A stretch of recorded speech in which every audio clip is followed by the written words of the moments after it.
When a project is failing, you don't need a set of fancy metrics. You can smell it. Budgets are spiraling out of control, people and teams are burning out, deadlines are slipping, and leaders are getting pissed off. But even a failing late project can be rescued with the right approach. My guest today is David Crawford. And over the last 30 years, he's built himself a reputation as somebody who runs towards the fire. And in this episode, we're going to step through his simple 5-step approach that he always uses when he's facing a wobbly program. And this is battle tested. He's done it for real on huge projects. So whether you are a CEO who's got some multinational, multi-million pound project that's worrying you, or whether you're a delivery manager with a 3-month project that you're not sure about, this episode is for you. Let's get into it.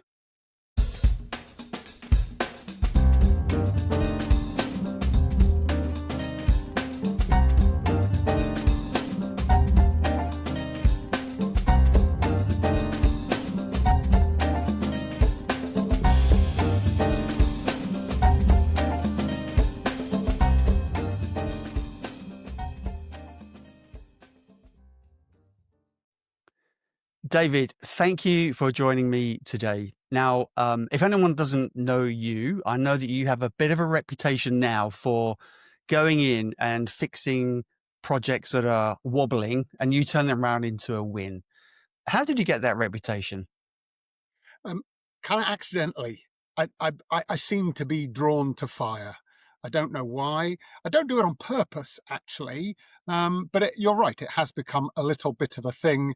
If you're up a certain creek without a certain paddle, then I'm okay to come in and help you out. I don't know. Maybe it's because you're sort of at the bottom of the barrel, so I can't cock it up anymore. I don't really know. But yeah, I guess I've been around the block once or twice.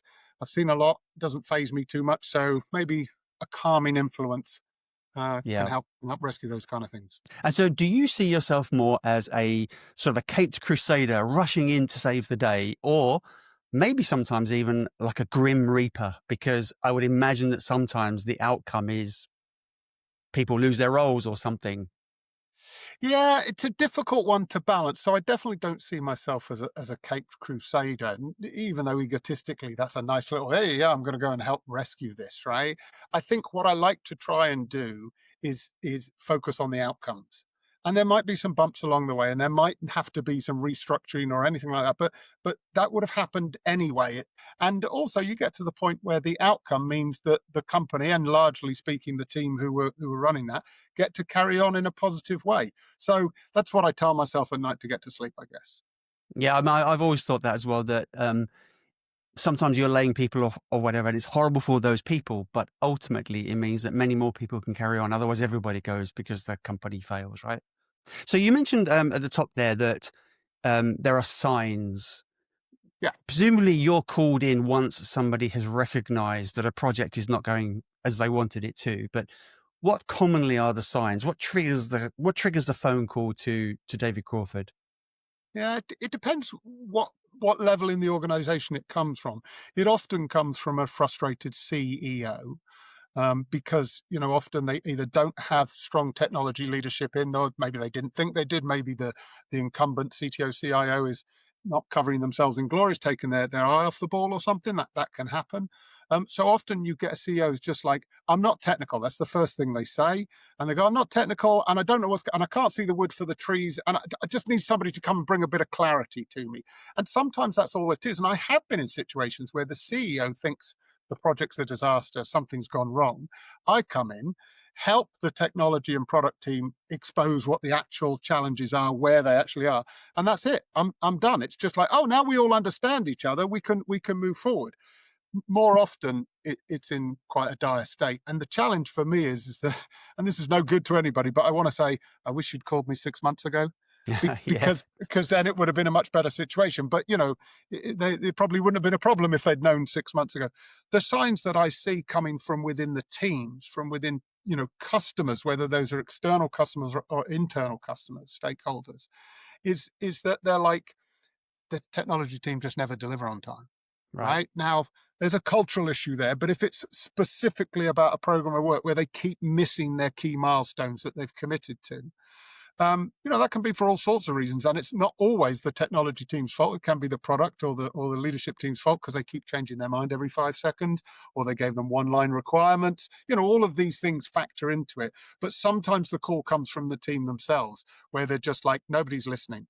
Nobody's understanding. Every time we turn up and say, yeah, but, or, well, it's complicated or whatever, they're all like, oh, you techies, just do it. Why can't you just do it, sort of thing? And so often it's about understanding and translation for all of the stakeholders involved to be able to rationalize where the actual program is.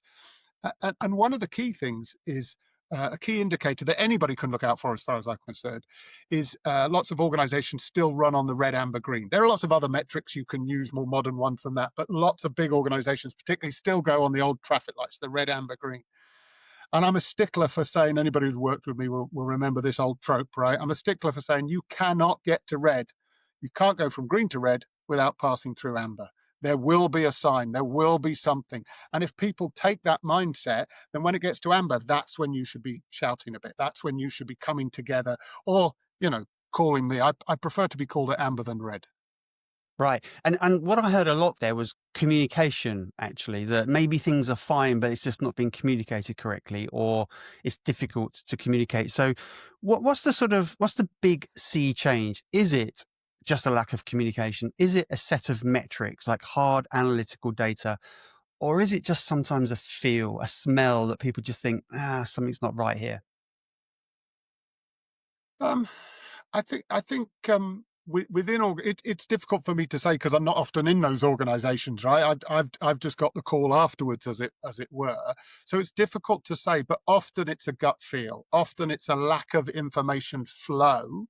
We're all obsessed with data these days. And, I don't often get called by a head of engineering who's going, we've been running our DORA metrics and they're not looking good. Can you come and help? Because chances are, if you're a head of engineering running DORA metrics, you're paying attention anyway, right? So it tends to be less analytical data stuff. It tends to be more about, we keep missing dates. I don't know what's going on. And so those things are more human than they are metric driven. That's what I tend to find. But I need to understand the metrics. I need to understand what's actually going on. And that's one of the key things I do when I go in. Got it. And now you're brought in and you're going to look around and you're going to try and understand what's going on in order that you can fix it. Let's go to the end point now. Let's go to the point where you have turned a project around. What changes? What feels different? And I'm not talking here about the specific things that you do, but just generally, what's the overall feeling at the end of a successful turnaround?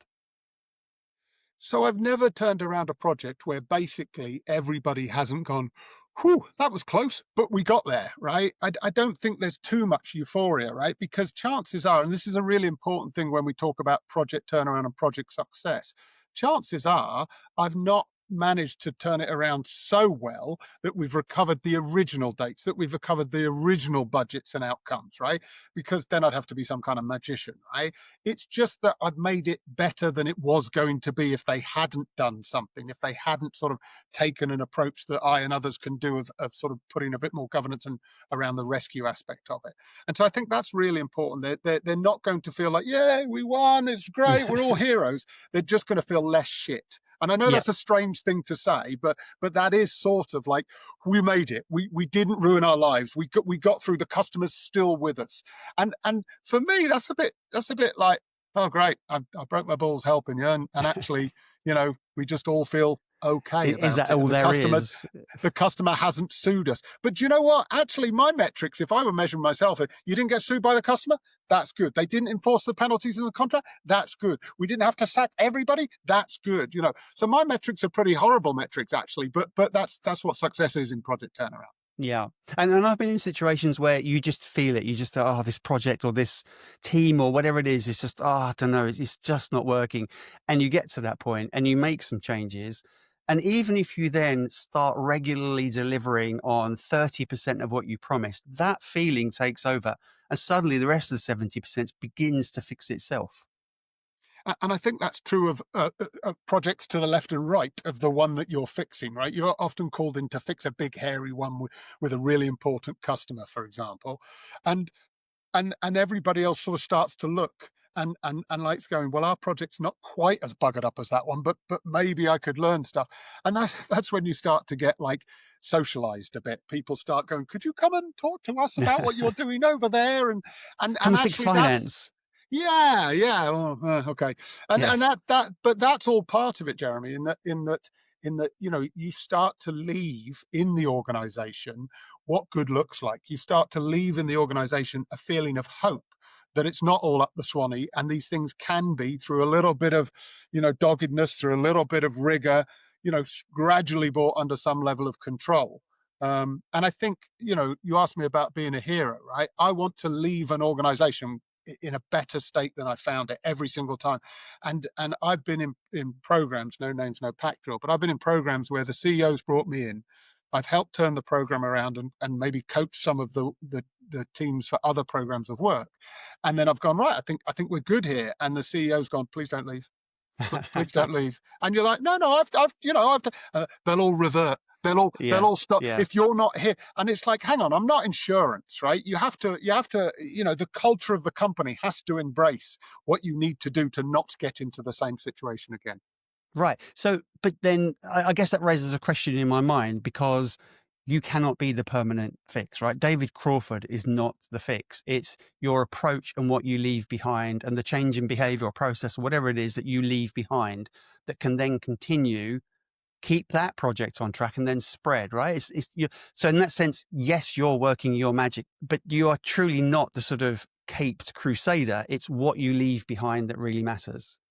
Correct. And that's really important, because if I allow myself for a moment to become the Cape Crusade, if I allow myself to let people think if I'm not there, you'll flounder, it'll all go back, then, well, I mean, I'm not being a very good person. I'm not handing knowledge back into the company, which seems disingenuous. And also, I'm going to be there forever. Right. And don't get me wrong, I've had contracts like that. I've got one at the moment where I feel like I probably should have been in a position to leave a little while ago, but nobody Right. else quite feels that comfortable yet to let me Got it. go. Mrs. Crawford likes that because they keep paying their bills, right? But Yeah. I'm a bit like, come on, guys, up your game a bit. Right. And this is the whole reason why we've got you on the show, right? It's we always say that this is an audience first show. So it's not about David Crawford, it's about what Exactly. you do and what your practices are. Now, every guest leaves behind an asset, some handout that people can download, and then they can use it this afternoon. And the thing that you've brought along is the very tool that you use when you go into a situation to just get a grip on what's happening, help identify the problems, and turn it around. Maybe you could just introduce that to us at a high level before we dive into the individual specifics. Sure. So this isn't something I charge people for, or that is particularly special. It's a spreadsheet, right? It's a maturity tracker. You can use Excel to do your diagrams, your spiders, webs, whatever. I just like numbers. I'm a simple guy like that.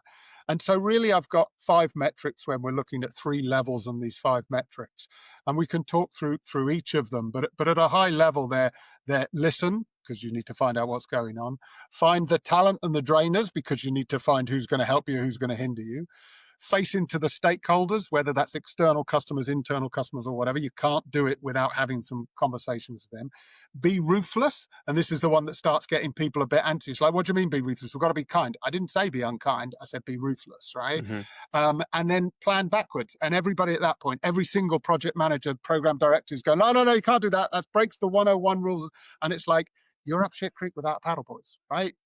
Planning backwards is a viable thing, and I'll talk about the mindset change that it can bring to teams when you do that. But those are my 5 metrics, and what I suggest is you get in there on day one, and this can be done by people internally, so you don't have to call me, right? Yeah. And they get in there on day one, and they basically give themselves a rating on those 5 metrics, a kind of low, middle, high, right? And do that over a course of 5 to 6 weeks. I usually say 5 weeks, because that's sort of a solid month, and see that you're maturing through those, and then just keep dipping into it every day and say, have I done that? Have I looked at this? Have I gone and engaged with these people? Have I listened enough? Have I found the drainers? And just keep moving through that. It's incredibly simple. It's got nothing to do with AI fanciness. It's good, hard checking yourself that you're progressing in the right direction on those key 5 criteria. Very good. And You've already touched on it, which is that you don't need David Crawford to come in and actually put this in place. Anybody can just download this. Who's the best person to say, yep, I'm going to download this and I'm going to start looking at my own projects or company or whatever? And when should they do that? Should they wait until they're in trouble or until they think they're in trouble? I thought about this a little bit, and I think the answer has to be the moment it crosses your mind, whoever you are, the moment it crosses your mind that the project, program, whatever, isn't going well, and you might need to do something about that, surely that's the time to download something like this and do it. Now, if you're a junior developer in a squad, you might think that, maybe this will come up as a syllabus item on your degree in years to come. Who knows, right? But you're probably not going to have the gravitas to carry that through, right? And turning up and telling your CEO, "I've been using the 5-step method of analyzing where, and Yes. we're fucked." I Yeah. mean, that's not going to go down well, right? So I think probably you need to engage some of the more seniors, managers, heads of that kind of thing. But I could see CEOs doing this as well, because there's nothing on here. And as we talk through them, we'll discover this more, Jeremy. I haven't mentioned technology. I haven't said the word database or API or AI Mhm. or anything. There's nothing. This is about people, process, how things are going, timelines. That's what it's about. It's not about technology. Right. And also, as I read it, I realized that as a leader of a part of the organization, it's not bad for me just to run through this anyway, because there's always challenges, right? You've always got people problems or process problems or delivery problems or something. I mean, that's your job, right? It's your job is to get those things discovered and bring them back on track and create a great team. And I found looking through this is a really good framework to just start with. Imagine starting a new job and saying, right, you're now responsible for that team. What a great place to start. I mean, correct. And so to your point, you don't have to wait until you're in crisis, right? It's a little health check for you, right? And there's lots of health checks out there. I know, team health checks, strategy health checks, all that. But this, I suppose, is really a kind of delivery on track health check, right? Are we getting this done? Are we doing what we said we'd do? And therefore, and also, wouldn't it be useful? Maybe I've only just thought of this really, because when I'm in, I'm kind of little bit command and control to start with because everybody's floundering. But in a healthier organization, wouldn't it be great if this was used in some of the retrospectives, and each somebody in each squad said, "Well, where do you think we are on these things? How do you think we're doing?" And everybody came together around some of those metrics. Yeah, so I think it can be used early, late, but it's a good one if you're in real trouble. Great. Let's step through it now piece by piece. So there are 5 key metrics, and each one of those you've given it 3 levels. I guess you could add more, but let's stick with the 3 levels for now. The first metric that you use is listen, brackets, but filter. What does that mean? Yes. So I think the butt filter is almost the most important thing of that. Everybody's going to go, "Yeah, of course you listen. You've got 2 ears and 1 mouth," and all of that kind of stuff that we hear all the time. You've got to go in and listen. You've got to listen to people. But here's the thing: you've got to find out what matters. And you've got to therefore be able to go, okay, I've now interviewed, and this is a standard thing for me. I go in and I literally interview. We call it chat, right? But I'm basically talking to anybody and everybody involved in the project, junior, senior, stakeholder, customer, whatever. And I find that they all love the fact that somebody's come and asked them. Right. Yeah. There's very rarely somebody goes, "No, I don't want to talk to you about this project." Right. They can't, and they pour their hearts out, and you just have to apply a bit of a filter. And my metric for filter is like, is this person moaning? Hmm. Or am I getting some constructive feedback? I have a low tolerance level for moaning. I don't necessarily show it to that individual, but I'm like, right, okay, sort of thing. If you were in one of those sessions, if you see me stop writing notes while the person's talking to me, it's because I'm filtering out what they're saying because it's not relevant. And that's a sense of listening to what matters. And I think that's the really important bit. And there are even techniques in there that you can apply when you're doing that. If somebody says something 3 times in an interview, that's a good indicator that it's bothering them. If it's moaning, you can still filter that out. But actually, sometimes you go, "Now you've mentioned so and so. Just tell me about that a little bit more." So that's the real active listening part of it. But the filter is almost the strongest part there, because if you listen to what everybody wants from everything, do you know what? That's probably why the project's in a problem in the first place, right? Right. But the first part of listening is asking a question. So what is it you are asking to get the information that you are going to find useful? What are you looking for? So I think I'd just tune this a little bit, bearing in mind I'm usually brought in at the point where everybody knows it's not going well. So I can cut straight to my first question, which is, how's it going for you? Right? Okay. What's happening here? Because that opens up a can of worms, right? If you ask people a really open question, how's it going for you? There will be people who go, yes, all right. And go, tell me what's all right. That's just human stuff, right? You just have to get through that. If you're not in trouble and you want to know how it's going, then I think you focus on the goals and the outcomes. So you can talk to people and say, okay, so how do you think we're progressing towards our goals? Right? That's a very specific What question. goals? What Yeah. goals? Right. Where people will go, well, I don't really know what the goals are. Okay, let's talk about that, sort of thing. Or, yeah, I've done all my goals. I don't know about anybody else. Okay, let's talk about how you're a bit of an island. So Hmm. all of those answers give you something, which is why you've got to listen, right? And I think that the question is, as I say, slightly different if it's not in trouble, as to if you're up against it, you can go straight for the jugular of like, what do you think is going wrong? Hmm. And I know when I start a new role myself, and you do that sort of thing, you start to meet people, like the key people, and gradually everybody. There is also a tendency sometimes for people just to go, "I haven't been promoted for 2 years," or "I'm not paid enough," or "I don't like the leadership," or "No one listens to me." So it's not necessarily about the project, but I'm wondering when you kind of pull on that thread and unplug that person, and they just come out with all of this personal stuff. What do you do with that? So you've just nicely taken me on to the second question, which is find the talent and the drainers, right? I wish I was that clever. That was a mistake, an accident. Let's let's But let's let's brush over go it and there. pretend it was, yeah, exactly. Let's go there. So, Yes. so basically, the talent and the drainers, right? And what do I mean by talent? Talent's a pretty broad word, yeah. I think I'm looking for those people who, like, when you say something like, okay, so where do you feel the project is and what are the challenges for it? If they go straight to, well, I had to cancel my holiday last month, and Hmm. I haven't been given a pay rise for 3 years. That's something worth noting down, right, and taking to the senior leadership. I don't ignore those things, but I'm not going to. That's not what I've been brought in to solve. In this particular example of a project turnaround, I've not been brought in to solve that. And so what I have to do is, give that person some assurance that I'm concerned about that, and that's something that make some notes and say I'll move it on. But then sort of say to them, okay, but just suspending that for a moment. What about, we're all here, we're all in the boat together, we're rowing in the same direction. What's going on and stuff. So you don't ignore it, but you get past it to actually the information, and then what you'll find is you'll get two people. So because everybody's got a personal gripe all the time, especially if the world's a bit crap, because nobody feels great about that, right? But then the talent and the drainers. So the drainers will not give you an answer. They'll just keep going, right? Hmm. They'll just keep, it's that person over there, or it's that, or have you seen the scope? Right. We haven't got any top, right?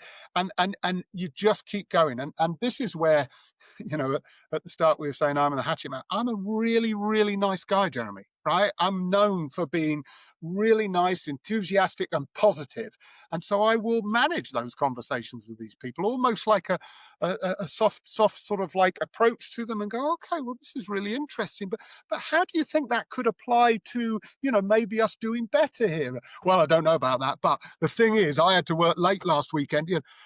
Those people are like, thank you for your time. Put them to one side. You're not going to get anything out of them. They're just going to drain your time. Then, even if they're the cleverest person in the whole program, if that's their mental attitude, you're not there to turn that around and make them into a productive person. Not in that guise, right? You might be if you've been brought in to do other stuff, but Yeah. coaching and the like. I've said this a few times, but I always look for knowledge, skill, and behavior. And behavior is, as you've just described, really the most important thing. Doesn't matter how smart you are, how hardworking you are. If your behavior, your communication, your attitude is off, you got a problem.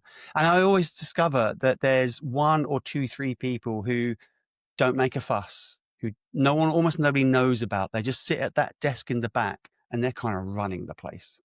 Yeah, yeah, and you got to find them, right? And your point about behaviour is really valid, because they could be the talented person and have poor behaviour, and if you get to a situation where all the talent is poorly behaved, then actually it's kind of understandable why you got there, and that's probably a blow up rather than a Yeah. rescue mission, right? Yeah.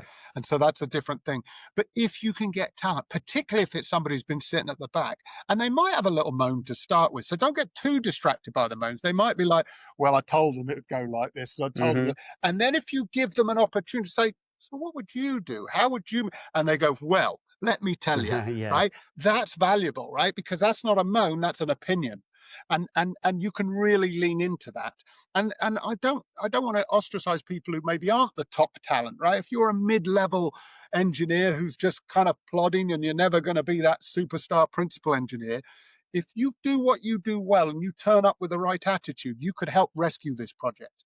Yeah. Yeah. And so you've got to embrace those people and everything else that goes with large program delivery, communicate to them, tell them what's happening, tell them where the challenges are. Yeah. But finding the people who are going to help you on the journey and the people who are going to stop you on the journey and dealing with that early. And therefore, one of the things I always say to any CEO or anybody else who brings me in is, you have to give me the authority to do this, or at least to call it out, and then you'll action what I'm saying, because otherwise it's just a report and it's ineffective, right? Yeah.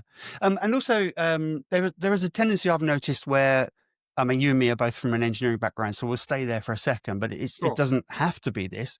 But Nope. you go and talk to an engineering type person and they will say, yeah, well, if only product would get their act together, or if only finance understood how things work, or if only leadership would listen to us and stop having these crazy strategies because we really know what's going on. And bluntly, sometimes they're just misguided, right? They don't understand how a business works. So they may have a very well crafted, very sound reason, but you kind of realize it's not the one that we want. The one that we want is to get the business working. You've inadvertently strayed into the next point, actually, I've done Jeremy. it You're doing very again. Look well. at You're that. doing Look very at well. that. You're definitely Let gonna me call it out for you. Face into the stakeholders. What does that mean? you're going to pass my course at the end of this, Jeremy, right? Yes, You'll I've be got a the certified certificate. project turnaround guy, right? So I think you are right. I focus on engineering. That's my first level, all that kind of stuff, right? But product often comes in for a bashing, Hmm. and so does marketing. So does Yep. commercial, finance. They don't understand us and stuff like that. Yep. And actually, again, finding the right people in your organization and saying, let's go and talk to them, right? Let's go Yep. and help them to understand. And I've talked about this on other podcasts and some of my posts on LinkedIn, is that actually technologists cerebrally are usually quite intelligent people, right? So they Yes. don't get to play dumb and go, well, I don't really understand how the rest of the world works. Of course you do if you apply your brain to it, right? And also they understand the data. So all they've got to do is communicate in terms that people can understand. And actually, here's the secret, really, Jeremy, to my success in this area. I'm not the world's best technologist. I'm not the world's best product person. I'm not the world's best salesperson. I'm an excellent communicator, right? Right. That is what I do. And so what you need to do is learn that skill. So if you don't want your projects to be a failure in the future, over index on communication across all of the stakeholder groups, right? And so that's what facing into the stakeholder brings you, is that you basically on day one, and this scares people all the time, particularly if it's an external customer, if you're the vendor, the solution provider, and you're dealing with an external customer. And almost on day one, I turn up and I go, okay, I've checked out. So what's the problem? Where are we constrained? Is it budget? Is it time? What is it? And then I go, right, let's go and talk to the customer. And Hmm. they're like, whoa, whoa, whoa, whoa, whoa, whoa. Oh, What don't do do you that. mean talk to the Well, customer? you Right? don't know what Whoa. you're talking about. Yeah. Yeah, you can't. They're scary. I'm like, no, they're just humans. They'll be okay, sort of thing. And here's the thing: I've never ever gone and talked to a stakeholder or a customer, taking the right team with me, right? Because I'm not a hero wearing a cape. I'm bringing everybody on this educational journey, right? I've never gone and talked to them where it hasn't been appreciated. Absolutely. The first words are usually "Thank you for talking to us," aren't they? Hmm, all the time. People I'm just pleased you're here. because yeah, exactly. It's just the fact that you're taking the time to talk to me and explain, and you might do it from, here are my challenges in the world, here are my technical challenges or my product challenges or my finance challenges. That doesn't matter, right? You're always going to filter it through your own sort of view. but engage them in a conversation, right? And I think that also touches on, so for those out there who are thinking, yeah, that's all right if they're your colleagues, that's all right if you're all part of the same organization because you're all on the same team, but what if it's a customer? And what if it's a really awkward bastard customer? And let me Yep. tell you, there's a few of those out there, Jeremy, right? And you're like, but we can't say that. We can't tell them that we're running late. We can't tell them we're over budget because the contract says, and at that point, and this is, I'm constantly freaking people out with this kind of advice, right? At that point, you go, yeah, don't worry about the contract. And they're like, sorry, what do you mean don't worry about the Everyone's now contract? panicking, right? David's just Everybody's thrown like, out the contract. you're like, don't worry about the contract. And you're like, no, we have to worry about the contract. And I'm like, okay, let's worry about the contract and fail. Yeah. I just repeat that. Let's worry about the contract and fail. And then what we do know from the contract is all the penalties that will kick in. So we're nice and comfortable in our failure. We know how much we're going to get screwed for the penalties, right? Why don't we turn up? We don't have to walk in the room and say, we're not talking about the contract. We're not worried about the contract. You don't do it like that. You walk in the room and you go, I'm sure you realize we're having some challenges. Yeah. And in an effort for us all to succeed, because as a vendor specifically, if you do not succeed, your customer will fail and your business will fail. And if your business fails, your customer will fail in this particular area, right? Nobody wants that. Contracts, a wise person once said to me, you know what you should do? You should spend effort on a contract. You should get the lawyers in the room. You should write the contract, get it all done, get it signed, and then put it in a drawer and lock it away and never look at it again. You're giving people cold shivers right now, David. Unless it's the only option. Yeah, but here's the thing, Jeremy, right? What you've asked me to do is give people some guidance on how this could work for them. And I'm my learned experience makes me a bit braver. I get that, right? I get, don't David Crawford told me to tell you to sod off about the contract, right? I'm not advocating that you do that on day one, but having a conversation without the constraints of the legalities, the agreed milestones, the risk register, all of that, just fessing up and saying, you must, and they'll know. That's the other secret. I've never once talked to a customer or a stakeholder who went, yeah, we thought you were struggling. Yeah. We guessed you were struggling, right? They already know. It's not a secret. So fess up and have that conversation. And it's weird also, you've almost gone back to the very first part of your framework, which is listen, isn't it? You just go in and listen to the customer, because I've been there myself. Typically we've got a big important customer, we're failing on some metrics or something. And, I do that. I say, well, let's go talk to them. Let's go and have a chat. And you're just open with them and they love it, don't they? And you just listen to them and they get it off their chest and you say, okay, now let's put that to one side. Now let's focus on the fix. Let's find out what it is we need to do to get this thing moving again. And the number of times that customer will say to you, okay, now that we understand that, we could help you out here. That requirement could come post-launch, or we could lower the scope that we need there. And sometimes they go, do you need a bit more money? Yeah. And you'd be like, no, nobody ever says that. It's not true, because they're on a shared success journey with you. Correct. And if you're going to fail, they will fail. And if that takes them to doll up another, £100, £1,000, £10,000, £100,000, depending on the scale of the project, they will often consider it rather than failure. Have that conversation. Yeah. And the game isn't to deploy the contract and get the penalties. The game is to be successful at what it is that they're trying to do together, right? Correct. Yeah. Absolutely true. Your fourth part, and I'm not going to stumble into this one, I'm going to take you there quite deliberately, is be ruthless. That sounds hard. What do you mean by that? It does. So I think the first three are all about talking to people, understanding what's going on, listen, talent drainers, talk to your stakeholders. Everybody's like, yeah, I get that. It's like, you cannot be ruthless with these people. How can you not be? We're already on the back foot. We've already cocked up. Everybody knows it's a disaster. And now I'm turning up on bullshit and going, well, I don't care about that. We're not going to do that. Be ruthless in what's achievable, right? Be ruthless and talk to the customer and say, we want to get you to launch, or we want to deliver that product feature, or we want to meet that milestone or that budget, right? And then cut, right? Nobody wants to hear this in project turnaround, but bear in mind where you're starting. You're already up a certain creek without a certain paddle. So being ruthless at that point is what helps you survive. You don't need to be ruthless at the start of a project when it's all happy and light, but be ruthless at this point, right? And so what do I do here? One of the most common things is scope. right? That's the sort of Yep. most acceptable area. Money's difficult, time's often difficult, although time helps. Scope is an area where you can really get everybody into the ruthlessness. And there's a rule of three that applies here. Everything's a rule of three eventually, but there's a rule of three that applies here. Austin Powers in I don't know, The Spy Who Did Something or Other to Me. He does this one, right, where he's got he asks one of the infidels or whatever. He holds a gun to their head and says, who are you working for? And they say, I will never tell you I spit on your dog, sort of thing. And then he asks me, who will you be working for? And he says, your mother is a so-and-so. I hate your father. I will blow up your world. And he goes, who are you working for? The third time. And he goes, I'm working for Mr. Big. And they're like, that was easy. And it's like, people hate being asked something three times. That's the joke there, right? And basically, this is what you do. Do you need that for launch? Yeah. We said it's in the original contract. Yeah, we absolutely need it for launch. Okay. Do you need it for launch though? Why do you need it for launch? What is the outcome that it's going to deliver? Well, it'll make it easier for the operators to do this, and then they'll be right. Okay, good.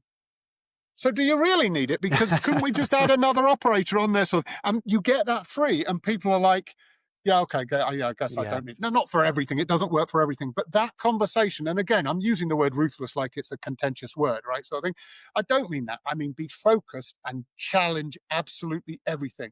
Again, just like the contract, nobody will thank you for delivering all of the scope late or delivering some of the scope or all of the scope but over budget.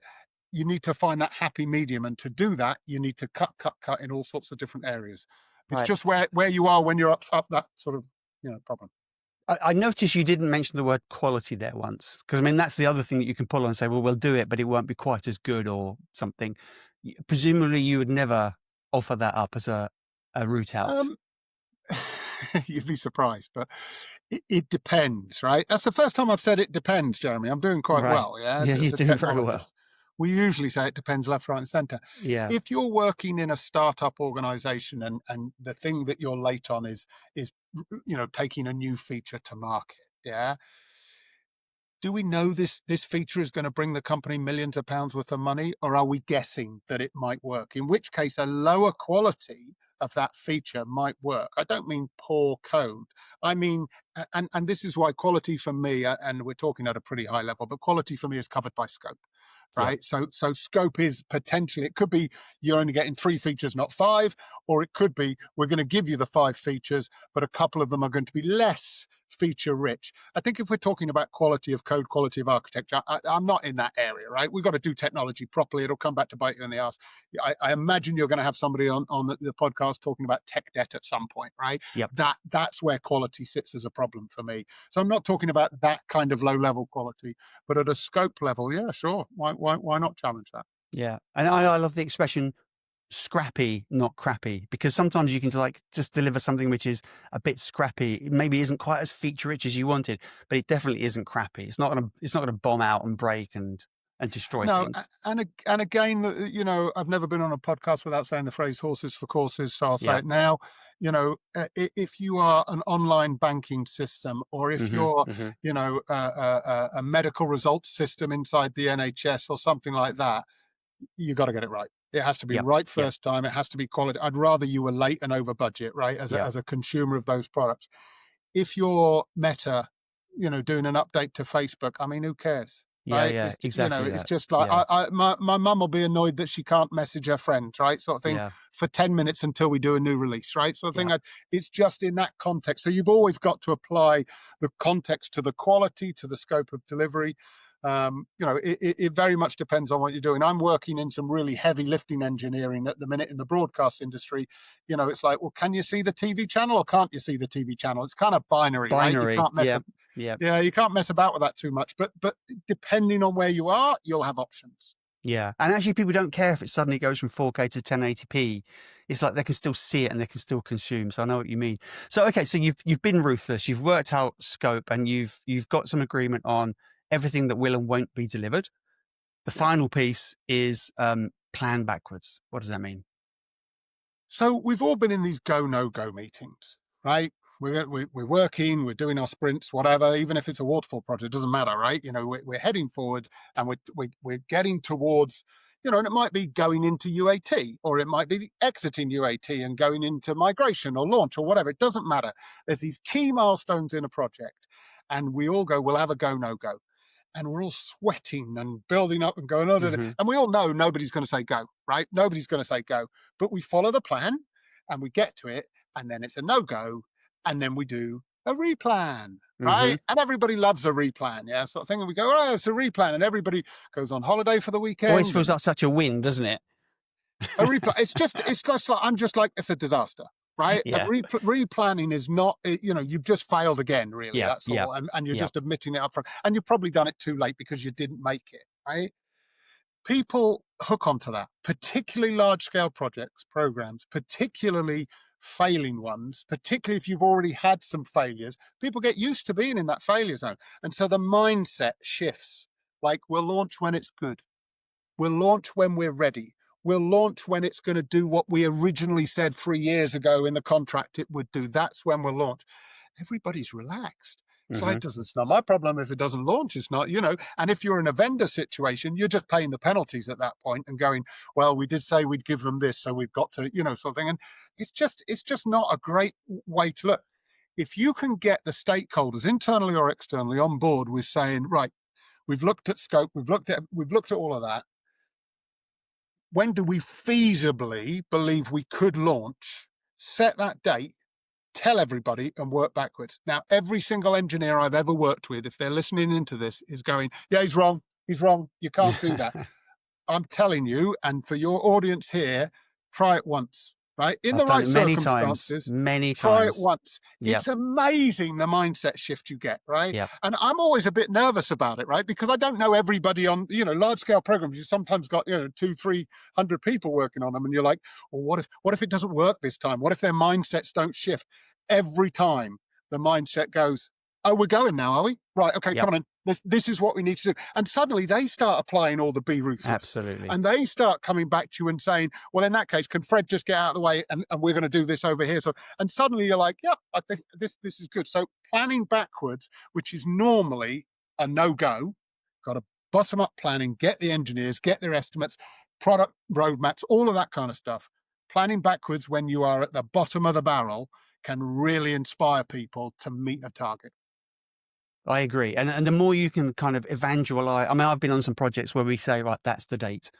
And then almost every other words are, that's the date, that's the date. And you keep mentioning the date. And then, as you say, there's a bit of resistance at the beginning, but then suddenly people go, oh, we have a date. And as you say, then everyone sort of gets behind it and they start making their own decisions. And then the date comes and we're ready and it works. Yep, exactly. And there won't be all the functionality there that you hope for on day one. And it will be more than the original budget, and it will be later than the original timescale. Those are all the success factors that don't feel like success factors that I was talking about at the start, right? But you will have launched. And I guarantee you, even though you're 5 months late, £1 million over budget, your customer, if they've stuck with you, will come to you and will say, we did it. Yep. We got there. It was a bit bumpy, but we got there, and nobody will be getting that contract out the drawer and saying, now let's tote up the penalties you owe us. Yeah. Right? Yeah. I've seen the opposite, actually. You have a customer that's about to walk out of the door. It's a big customer. It's in a bad place. And you do all of these things. I've not done this, but I can understand how this would work really, really well. And then the customer doesn't just go, well, we're still leaving. They actually double the contract. And they're like now one of your best customers because of the way that you treated them. Yeah. Exactly, and that's all about communication, honesty. We're all humans. They're running a business in the same way that you're running a business, or they're running a department with some OKRs in the same way you're running a department with some Yep. OKRs. Everybody gets it, particularly that manager senior position. And it's like, how can we all just move forward together? I often say to teams, and I think this is a way for leaders to think. I don't need to be right. We need to be successful. And Mm-hmm. and if you apply that across an entire company or between a supplier and a customer, that's always baseline true, isn't it? I love that. I don't need to be right. We need to be successful. I love that. Good. So, David, you've been in and you've done all of this and you've got lots of wins under your belt. What does it feel like inside that company that, when you walked in, it stunk. Everyone hated each other. Everyone was like depressed and it was awful. And there was this sort of smell of failure. You walk in, you do your 5 steps, you get some success. What happens? What does it feel like afterwards? The most common phrase that gets used is, well, that was like a breath of fresh air. Mm-hmm. And you just used the phrase, it stinks, it smells, Mm-hmm. it's, Mm-hmm. there's a funk about the Yep. place, right?